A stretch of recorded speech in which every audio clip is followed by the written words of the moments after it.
I'd been in transportation logistics before this for about 4 years, and really understood the impact of commercial vehicles, and understood that you know there's a lot of new emerging technology, especially working for one of the largest component manufacturer to the OEM space. And I felt like, as the technologies continue to evolve, I was very fortunate that I had firsthand knowledge of a lot of the developments that were going on. And I knew, based upon, a lot of the telematics and data-driven analytics that we were doing in the department that I was working with, that electric vehicles and alternative fuels, by the way, not just electric, those technologies continue to evolve.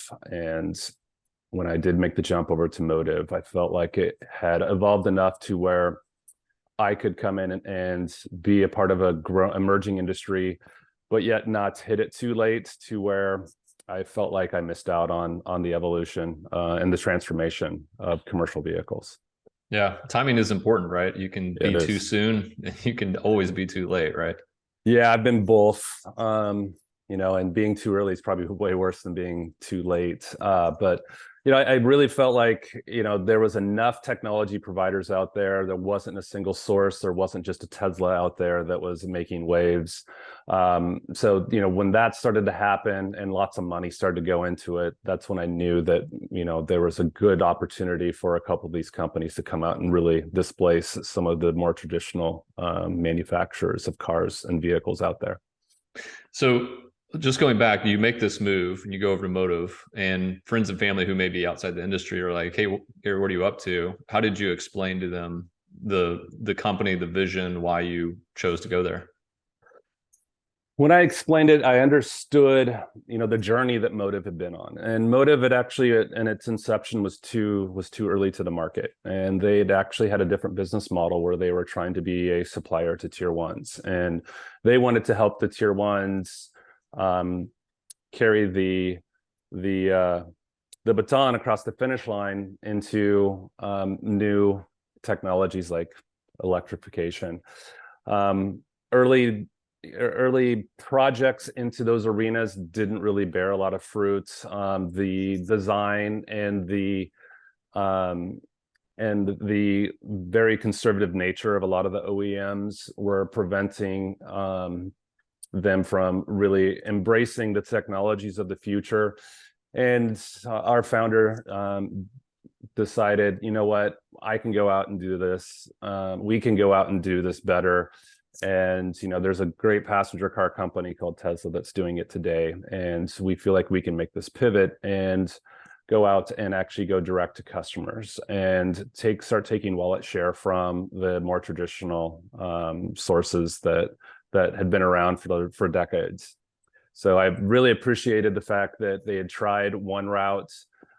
Doors got shut on them, but they didn't give up. So they decided to reinvent themselves. They went out and fight bodybuilders that then would go out into niche applications to then go out and get efficacy around electrifying things like school buses was some of the first ones that we did. And through that, really got the momentum and really got efficacy from the market that, hey, we're more than willing to take this on. And we see our vehicles being transformed into electric and alternative fuel vehicles. And that to me is the DNA of a great company. There's going to be a lot of failures, but the way that an organization and leadership picks themselves back up and refocuses and goes back out and gets that win, those are the things that I really appreciated about the leadership of this team. And anytime they're down, they're good about bringing everyone together and really focusing and honing in everyone's efforts to get a win. And that was really evident. You have a couple of different use cases with these vehicles. Do you want to talk about a little bit about like what some of the initial customer bases look like and just who's partnering with Motiv right now? Yeah, some of the initial marketplaces that we got into were school buses. Quite honestly and candidly, the reason why we got into school buses was because there's a lot of funding around that. They were willing to bear the cost that it was going to require to manufacture an electric vehicle, which is a very premium product, especially at that time. The second market segment that we started to go into were the linen business. The linen business is a very unique business to where you leave full and you come back probably even more full. And electrification is a really great application for that because of the torque that the motors can provide, and getting something heavy up to speed very quickly is a very great task for electrification. So, you know, those two verticals were set up, and we just happened to show up at the right place at the right time. Yeah, that's super interesting. I mean, do you think in those early conversations where they're saying, yeah, we'll do this, this is we'll be one of the early ones to do this, were they looking at total cost of ownership? Were they just, was there pressures on them to go there? Did you just have such a compelling case? Like, what do you think it was that kind of spurred them to take a step when others maybe weren't willing to? I think the willingness to understand what they are trying to overcome. You know, school districts are very complex. Not only do you have the administration of the school districts, but you've got things like PTAs and other bodies that are very involved with the day-to-day operations and oversight of school districts. And there was a lot of things that people are hearing from, you know, from anxiety from the drivers, you know, having big vehicles, having to muscle them around, to the fumes and exhaust coming off of it, to the road noise that over time, you know, would start to, you know, introduce some health issues. And you know, hearing those things, you know, people are kind of like, not to dismiss it, but when you start to really boil it down and understand if those are really your true applications, let's assign some values to those.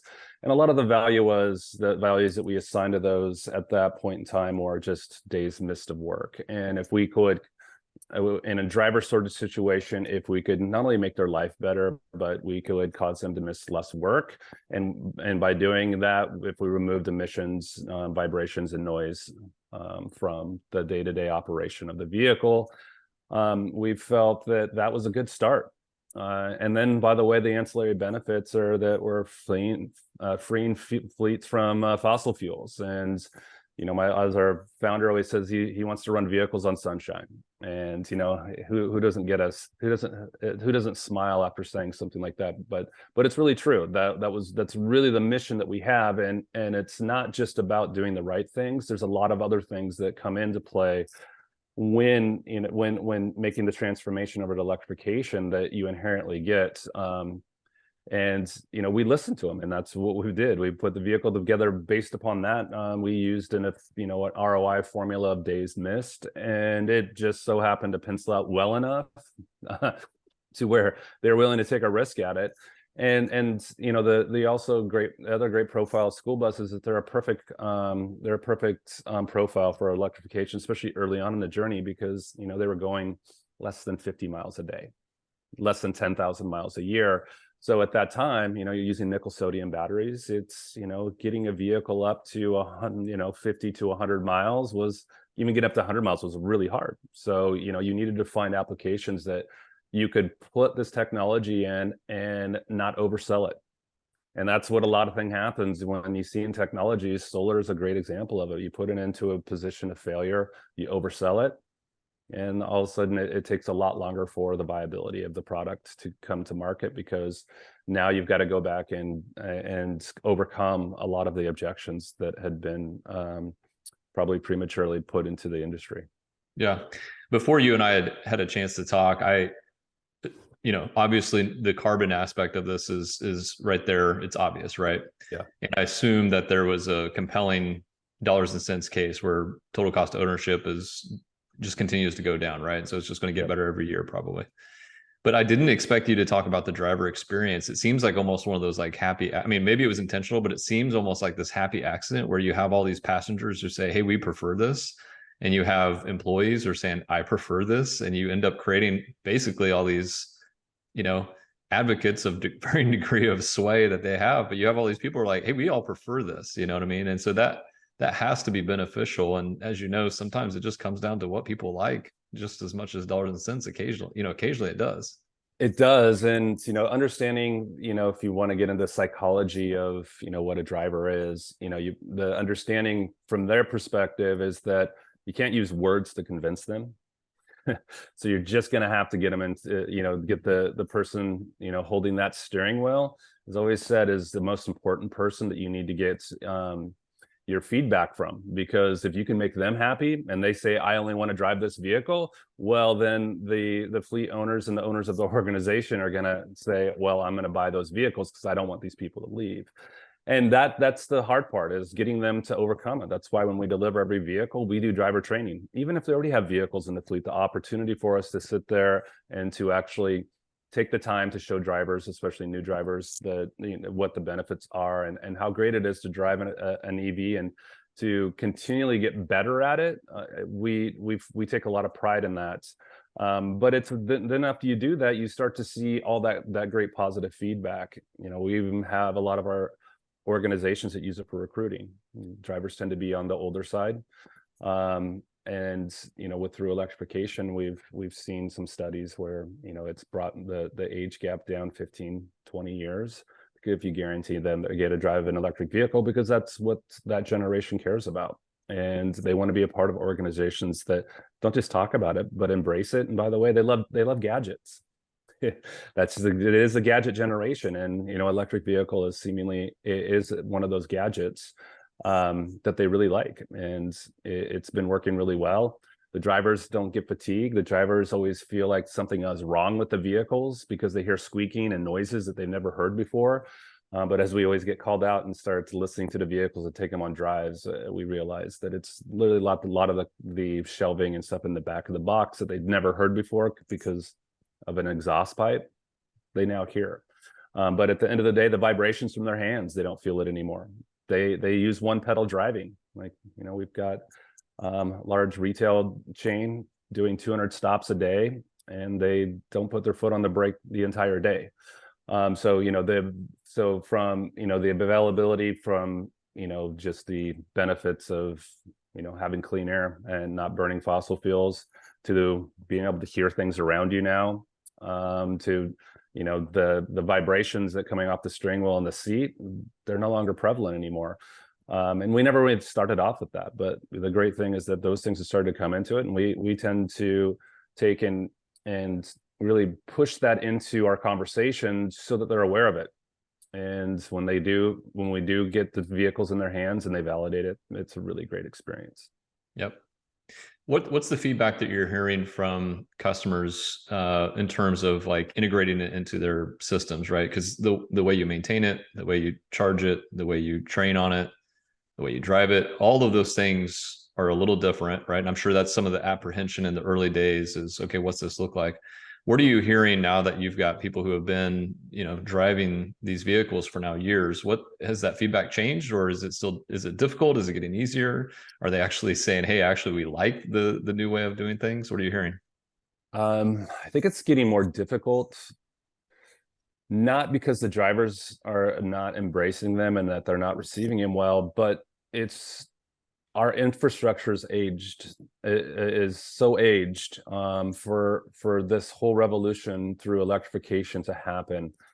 There's just got to be so many infrastructure upgrades to be able to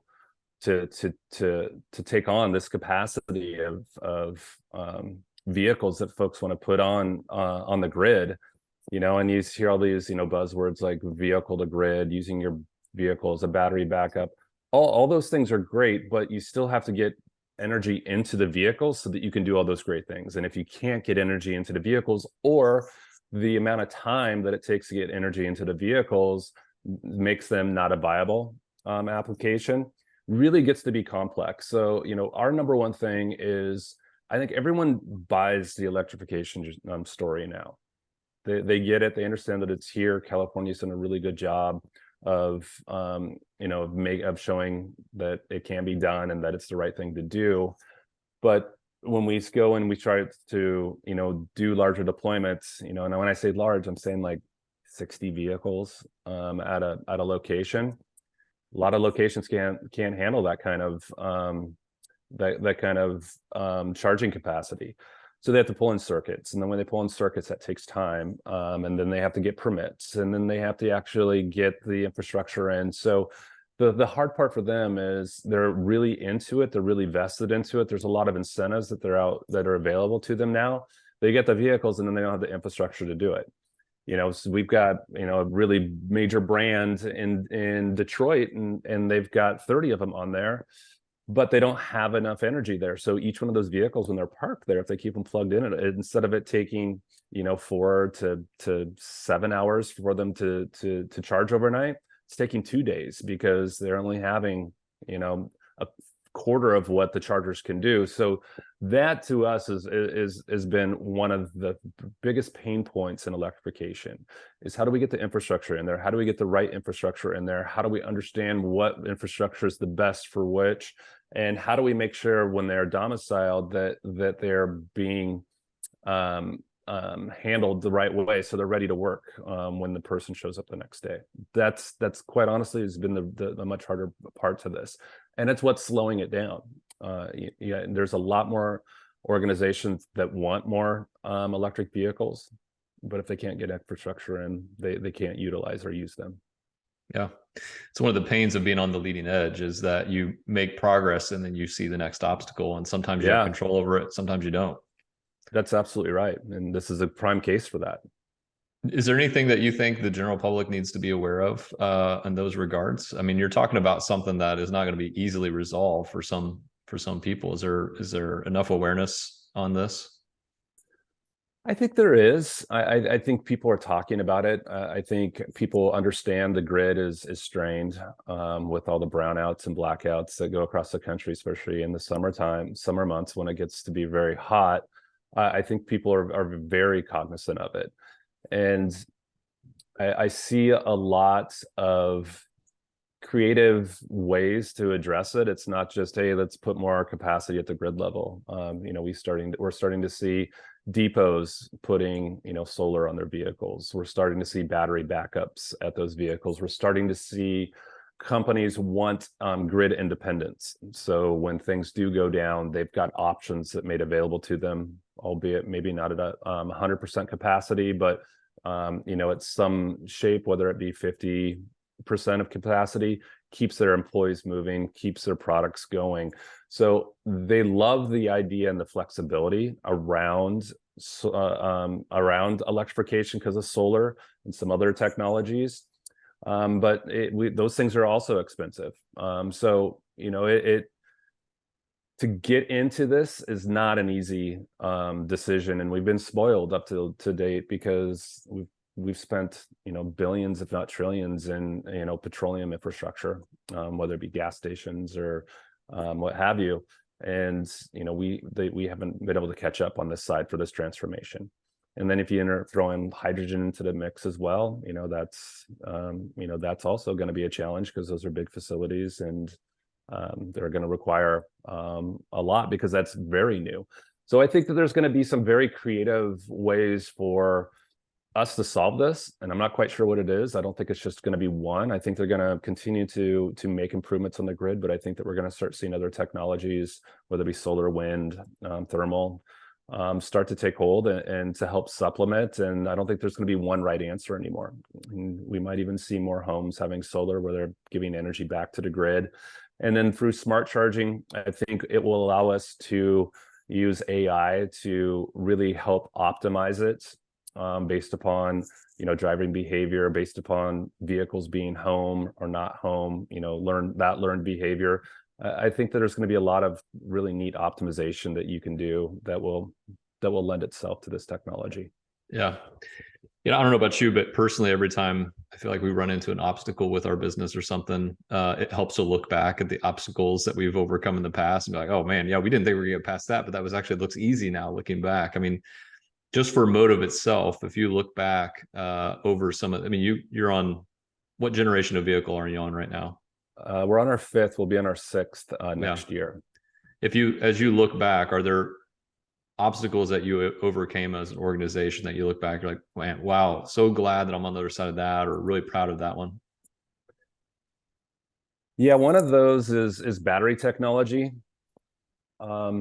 as you start to be a startup, as you're a startup and you're working through your business model, and like I alluded to earlier, tends to pivot a little bit. Business plans are living and breathing documents. They're intended and they're supposed to change. But when you're putting big bets behind, industry changers, and industry technologies that require a lot of money, like electrification, finding the right balance on where you really want your IP to be is a really tough decision. And we looked at motors and batteries, the EV controllers and the thermal systems that go into those, the IP that goes around, the software that goes around that. Where can you be great at? Because being a small startup, you can't be all of those.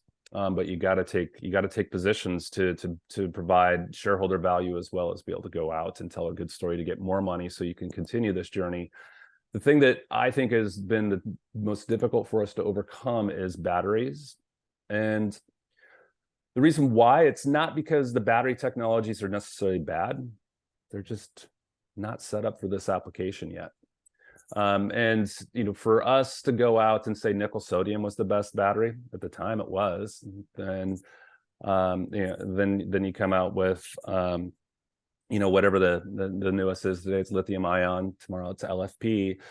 The thing that I think has been really good about us, and we struggled with it, and we tried to hold on to battery technologies probably too long.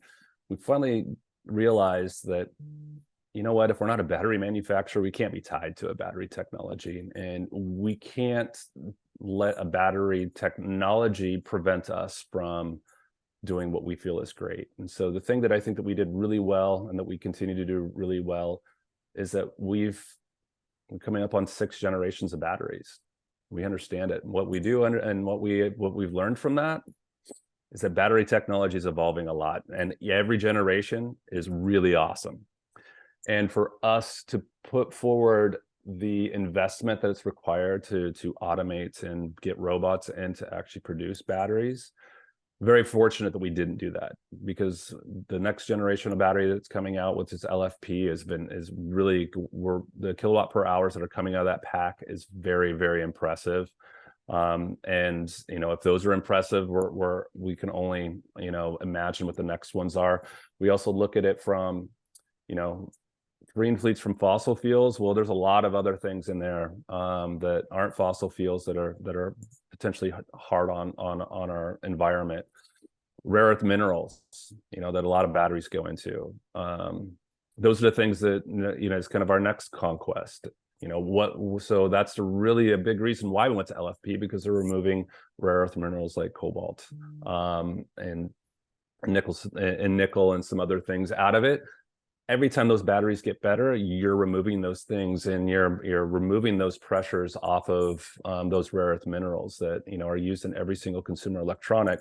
So I think those technologies were a big sidestep. I'm very thankful that we did not do our own battery manufacturing, because I feel like we would be spending a lot of time trying to amortize a very large investment before we could even think about investing in the next battery technology. Yeah, I think everything I've heard, it sounds like you guys have been really smart about staying in the niche that you want to be in, only doing the things that you're excellent at, and only starting to venture out of it if you just have no other option, right? Versus getting a little over your skis and saying, oh, let's just do it all because we can do it our way. And then just getting buried in sort of obligations and just biting off too much. So I agree. It sounds like you're doing a great job, and the ecosystem is coming around you, right? And there's really brilliant people doing all these different things. And so just try to find your role, I think, is the battery companies that are out there are super impressive. The one that we're using is our next generation, our next energy out of Detroit. They're doing some really cool things with the LFP.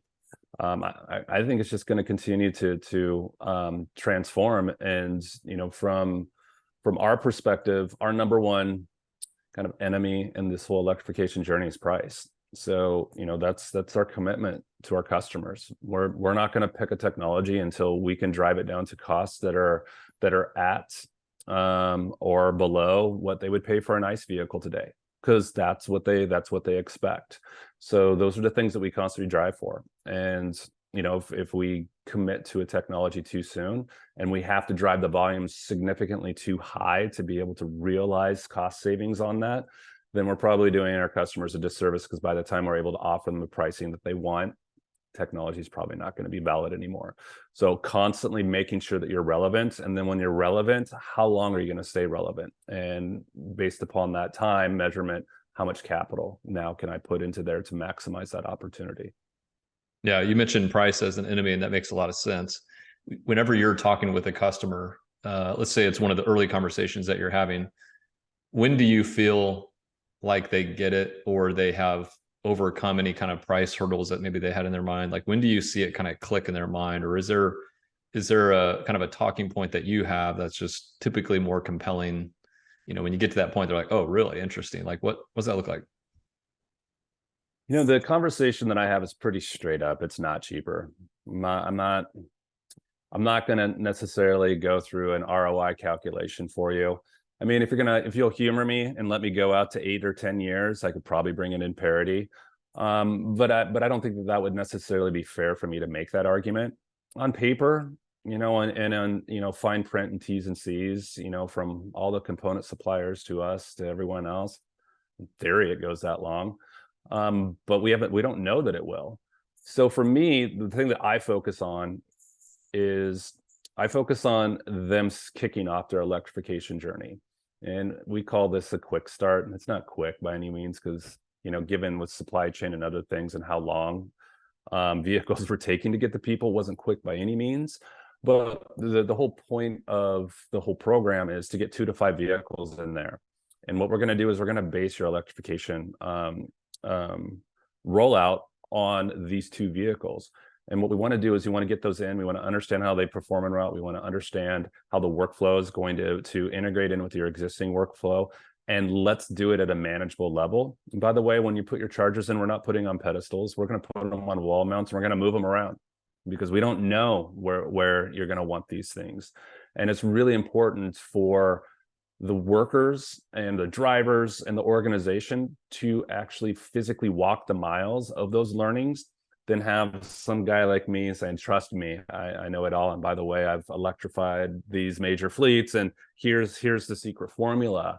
Doesn't really work that way. But once they start to get it, once they start to understand it, and then they say, thank you for not do that. And by the way, thank you for making it so my vehicles are like 30 miles under the routes that they can drive to. 'Cause now my range anxiety is not there with my drivers.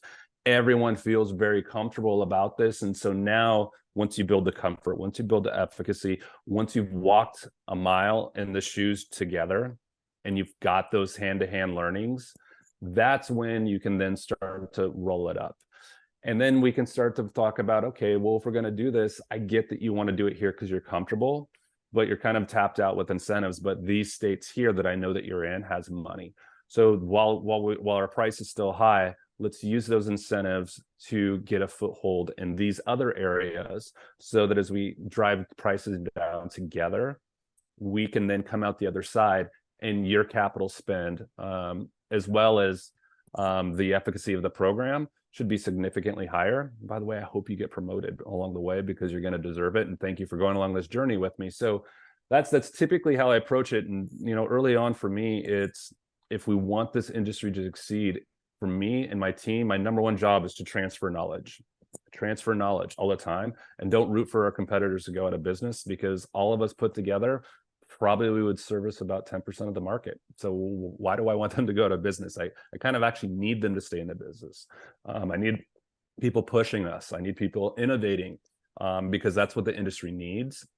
And it's just really healthy. So those are the things, when we talk to customers, we tend to be straight up with them on it. And, yep. It hasn't been done out there. And I'm not professing that I'm a saint by any means. At the time they may have been right, or, the calculations the back of the napkin might have been right. But when you went out there and actually did it, it didn't happen.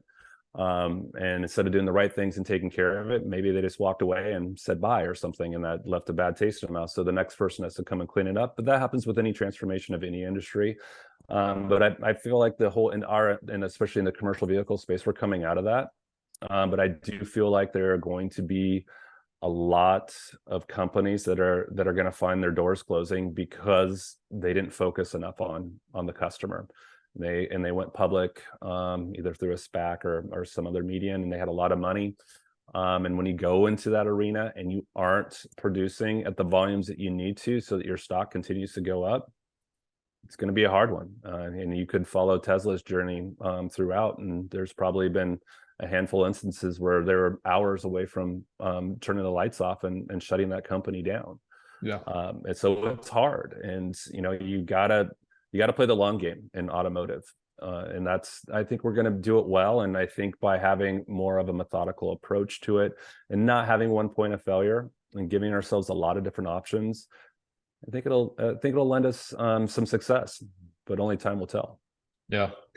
The time is very tricky. And I mean, you talked about it a little bit when you were talking with a potential customer, especially if you're talking about like a private company. The question of when do we start our electrification journey is probably one that they have difficulty answering, right? Because it's great when things have a positive ROI very quickly, but sometimes it's going to take longer, and sometimes you may not even get there, right? But what's the cost of waiting? What's the cost of having someone else in your industry get ahead of you on this? What do you think is the risk for someone who's saying, I don't see any reason not to just kick the can down the road for another 2 or 3 years? Do you think there's a risk that they haven't identified? There's a lot of regulatory things that are going to bite them. And as you notice, I didn't say anything about anything regulatory because I hate selling against it.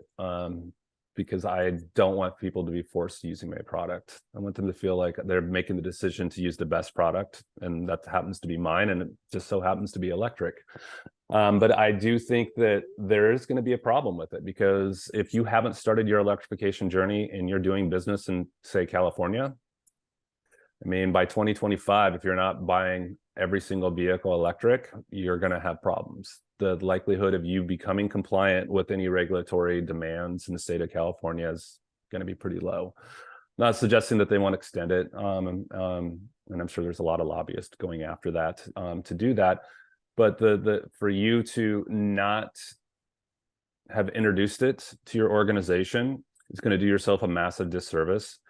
Understanding what the configurations are is going to be very important. Traditional classing just does not work. You don't just add, between 2,000 to 3,000 pounds of weight to a vehicle and then all of a sudden say, oh, it's a class 4 or 5, 6. Yeah, it is minus 2,000 pounds. So now you're like, well, but I need that extra weight to carry things. So again, that's the knowledge transfer. So if you haven't gone through that, you're probably, you're not going to be able to figure it out. And then when you do figure it out, it's going to be very costly to your organization. And then you're going to be fighting supply chains with those that have already figured it out. So, to me, the bigger thing in this entire equation is putting enough monies into the companies that are going to be left behind so that they can scale their operations. And that's going to be hard. So just to give you an example, our scaling is at 4x every year on the manufacturing basis. It's going to be 4x next year. And we're still, we're already halfway through next year, and that was a 4x from this year. So it's, you're going to constantly see those that haven't been planning is really going to be hard. I mean, after COVID became a planning society. Like the instant gratification things started to go away. They don't just keep stuff on the shelves anymore, especially in the automotive. Just in time is really a hard concept, because when they're not making enough, your just in time is, I got a bunch of vehicles in a parking lot missing one part that are sitting there, and I'm still building other vehicles, by the way. I'm not stopping the lines to do this. So it's really kind of transformed all this. And I don't know what the correct acronyms are going to be for it at that, in the next coming years, but it'll be pretty fascinating to see how all this turns out. But I get concerned about manufacturing every single day. Yeah, that the planning aspect might be the only silver lining in all that supply chain heartache, was that it may have taught us to think ahead a little bit more. Yeah, I hope so. There's got to be silver linings in everything, right? We've just got to keep looking for them. Having been at Motiv now for a little bit. What do you see as the most rewarding part of all this effort that you've been applying towards it so far? The most rewarding part is working with depot managers or fleet managers that have in essence been forced to look at an electrification initiative because of some ESG mandate from their corporate office. And it becomes a white collar versus blue collar type of discussion. And they are very adamant that these things, they don't have the time for these things, and if it ain't broke, don't fix it. You get a lot of different analogies like that. And trying to step in and overcome those, are definitely can become a significant challenge. But to me, I look at those as opportunities to convert, and the opportunities to convert. When you have someone going in that's dug their heels in that deep, when you do transform them, it just makes it that much better. And the thing that's being a gearhead, myself as well, and most of these folks that you deal with are gearheads. Well, that's my first thing too. Is like, all right, let's take that ice truck, and let's go find a street, and let's see if your ice truck can keep up with my electric. Let's get on an on-ramp. Let's see if you can keep up with me. And by the way, you can be empty and I'll be full. We cool with that? We cool with that? All right. And when they get in and they see that there's not a single metric that the even on a hill, like there's nothing that ice vehicle can do that would even compete with the electric. They are quickly like, yeah, those things are pretty cool. Have you ever spun the back tires on those things? And so you quickly just you kind of serve up, some, I call them, I'm lobbing them in softballs. I know they're going to like fast. I know they're going to like torque. This thing's got all of those things. So it's going to be a new little hot rod for them to talk about, and I can let them play around with regen. So here's these 4 different regen settings. So take your foot off the brake, and they're like, and then all of a sudden they're like really hitting it. And they're like, oh, that is so cool. That's so cool. And so I can just drive with 1 foot. And you're like, yeah, you can drive with 1 foot. So it's, getting them into it is sometimes hard, but after you get them in there, there's some things, that you can taunt them with it, and, have a little bit of fun with it. And when they do take the bait, it's fun to watch them because, they're doing it more because, what, actually, this is going to make my drive better. Then they come back, you're like, dude, I haven't felt this good after a drive forever. Like I'm usually shaking, my hands are, are shaking, my ears are ringing. It's like, I have none of that today. Like, this is great. So, those are the things that I really think are fun in this industry, is taking someone that really doesn't hate it, getting them to embrace it, and then collaborating with them, because their learnings that they have tend to be really great and really unique, and they're nothing that the corporate office or the white collar side of it. So, there's all of these great, hugging moments, if you will, but we learn a lot through overcoming a lot of those initial objections. And it's what I think makes this organization great, is that we don't have all the right answers. And we by the way, before we start throwing in a lot of feature sets, we make sure that we have a solid MVP and then let that run. I mean, there's been a reason why we haven't had a digital dash cluster in there, because our customers said they don't want it. Everyone else is doing it, but no one did. I was like, did anyone ask the customer if they wanted that? Because all of our customers said no. And all of our customers said, we want the same form factors. We want this thing to be as close to the vehicle they're driving today, so that you're limiting the amount of objections that you can get over. Like, we listen to that. We're just now we'll going in for the digital dash clusters next year, and we have customer feedback on it. And what they want to understand is how their drivers can drive better. So displaying regen and how regen affects the battery, the range, how many miles you can drive. And then that was it. There was nothing else that they really wanted on that. So again, like, just always spoon feeding them the things that they want, and then stop, let them drive it, then coming back and hearing what's next. And we do a really good job at that. And to me, it's, I don't buy these things. I sell them. And those that are buying it, I want to make sure that I'm giving them the vehicle that's going to make them the most successful and help them go out and obtain their unfair share of the market. and I want to partner with those kinds of organizations. That's cool. I love it.